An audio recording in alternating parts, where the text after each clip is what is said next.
కానీ నేను గాయత్రి గుప్తాని ఇంటర్వ్యూ చేస్తున్నాను అని కొంతమంది నా బాగా క్లోజ్‌గా ఉండే కొంతమంది ఫ్రెండ్స్‌కి చెప్పిన. కొంతమంది పాజిటివ్‌గా అన్నారు. కొంతమంది నెగెటివ్‌గా మాట్లాడారు. అరే! అంటే ఈ మాటలు అనకూడదు మీతో డైరెక్ట్‌గా. అరే! దానికేం తెలుసురా మొత్తం ఏదో వాగుతది కెమెరాల ముందు కూర్చొని అని కొంతమందన్నారు. కొంతమందేమన్నారంటే మేమెంత లోలో ఉన్నా గాయత్రి గుప్తా గారి ఇంటర్వ్యూస్ చూసుకుంటాం అనేసి కొంతమందన్నారు. అందులో ఒక పర్సన్ పేరు చెప్తాను రేష్మ అని నా ఫ్రెండ్. కానీ అలా అంటే పాజిటివ్‌గా తీసుకునే వాళ్ళున్నారు మీవి, నెగెటివ్‌గా తీసుకునే వాళ్ళు ఉన్నారు. కానీ మీరు చెప్పే కంటెంట్ మాత్రం మారట్లేదు.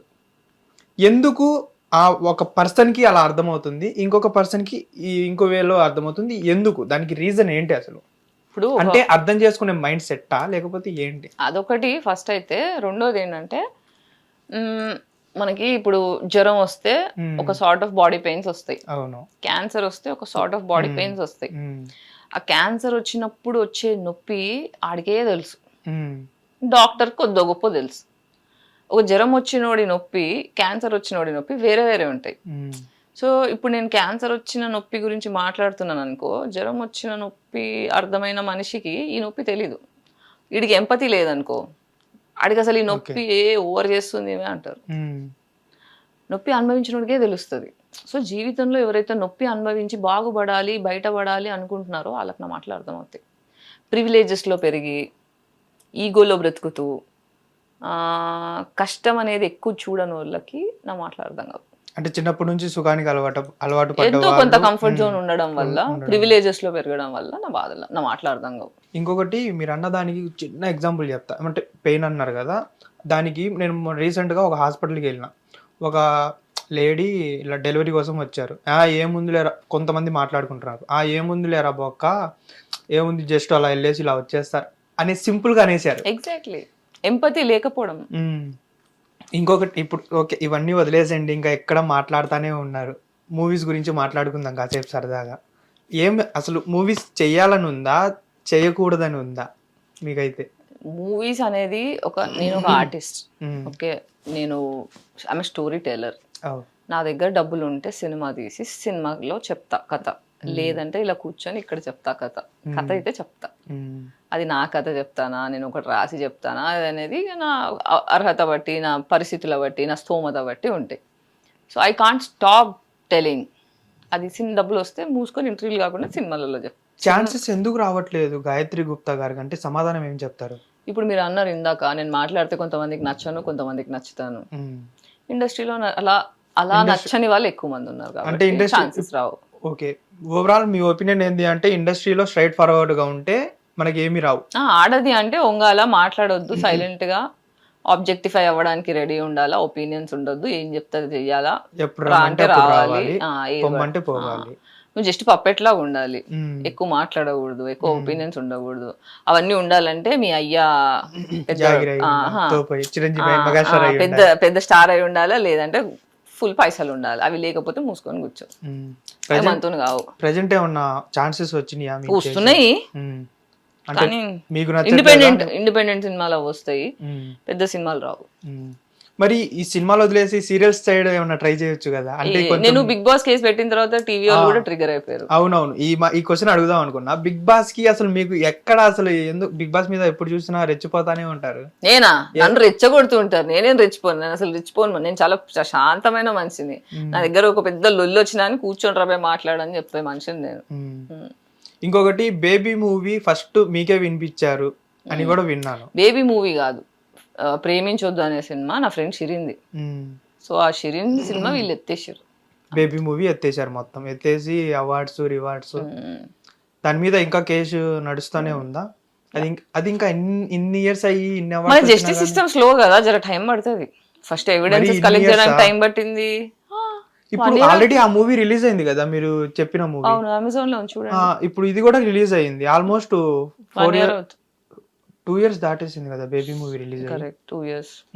2 years దాటేసింది. మరి జస్టిస్ సిస్టమ్ అట్లనే ఉంటది. అంటే స్టోరీ ఒకేలాగా ఉన్నప్పుడు చూడండి, 2 సినిమాలు చూడండి, అర్థమవుతుంది. అదే కదా ప్రాబ్లం. టక జస్టిస్ అయిపోతే బానే ఉండు. మన దగ్గర సంవత్సరాలు నాంతే కేసులు. నా బిగ్ బాస్ కేసుకి ఎన్ని రోజులు తిరిగా? మోర్ దాన్ సంవత్సరం తిరిగా. ఏమైంది? ఏం కాలేదు. ఇప్పుడు ఒకవేళ మీకు నెక్స్ట్ వైల్డ్ కార్డ్ ఎంట్రీగా Bigg Boss if in case బరాబర్ వెళ్తా. వెళ్తారా? బరాబర్ వెళ్తా. అక్కడ ఐ మీన్ ఫైట్ చేస్తారా లేకపోతే ఏమన్నా? ఫైట్ అంటే ఇప్పుడు నేను కొట్లాడే మనిషిని కాదు, సెన్స్ మాట్లాడతా. అది వాళ్ళకి నచ్చకపోతే నేనేం చేయలేను దాన్ని. కొట్లాడే ఇంట్రెస్ట్ అయితే నాకు లేదు. ఇప్పుడు కొట్లాడి లొల్లిలు పెట్టుకుంటే ఏమవుతుందంటే బాడీలో కార్టిజాల్ పెరుగుతుంది. కార్టిజాల్ అంటే నెగిటివ్ హార్మోన్, ట్రామాకి మనని తోసే హార్మోన్, అది adrenal rush, cortisol. Bigg Boss లో ఏమవుతుందంటే గొడవలు పెడితే టీఆర్పీ కోసం గొడవలు పెడుతుంటారు. ఆ టీఆర్పీ కోసం మనుషుల మీద నెగిటివిటీ రుద్దుతున్నారు. సో నేను ఒకవేళ బిగ్ బాస్కి వెళ్తే ఆ నెగిటివిటీ రుద్దకుండా సెన్స్ మాట్లాడగలిగే ఒక కాంట్రిబ్యూషన్ చేయగలుగుతా అంతే. గాయత్రి గుప్తా గారికి ఎలాంటి క్యారెక్టర్ రావాలని కోరుకుంటున్నారు? Comedy, villain. విలన్ అంటే ఎలాగ, ఏ క్యారెక్టర్స్? లైక్ విజయశాంతి ఇట్లా కాదు, మాంత్రికురాలు లేదా కత్తి బట్టి ఇట్లా మర్డర్లు చేస్తారు కదా ఊర్లలో, వేసేస్తారు ఇది అయితే.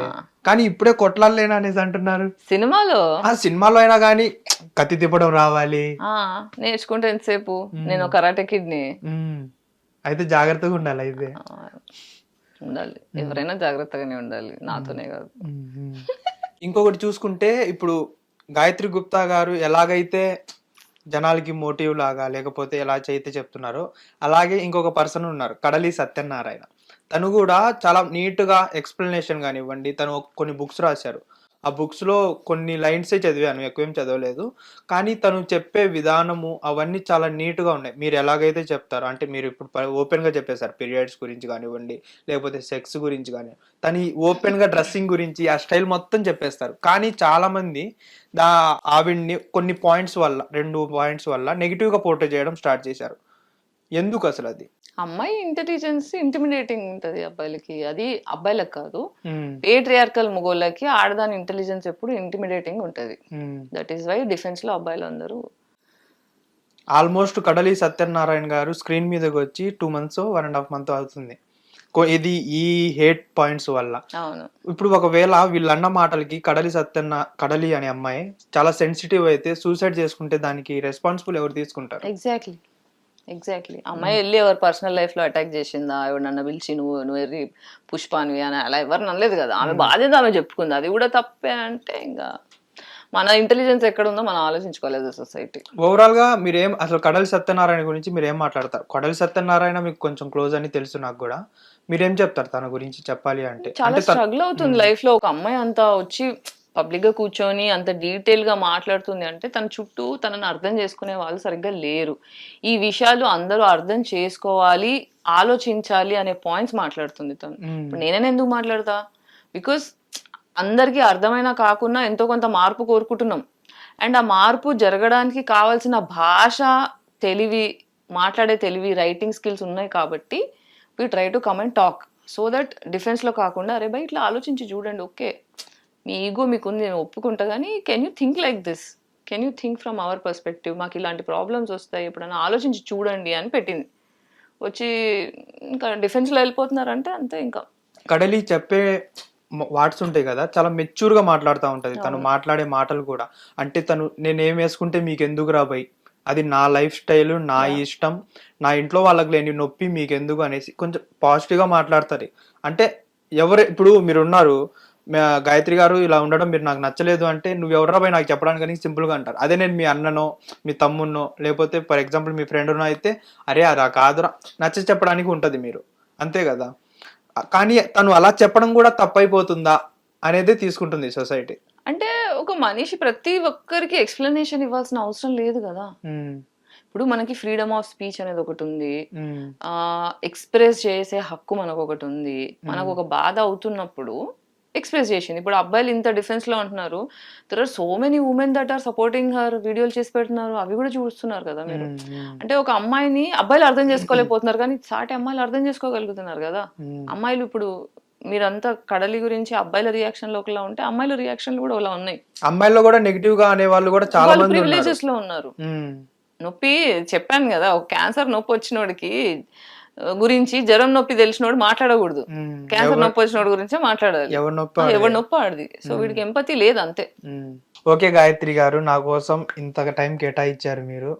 అండ్ ఇంకా మీరు అనుకున్న స్టేజ్కి వెళ్ళాలి, మీరు అనుకున్న విలన్ క్యారెక్టర్స్, కామెడీ రోల్స్ రావాలని మనస్ఫూర్తిగా కోరుకుంటున్నాను.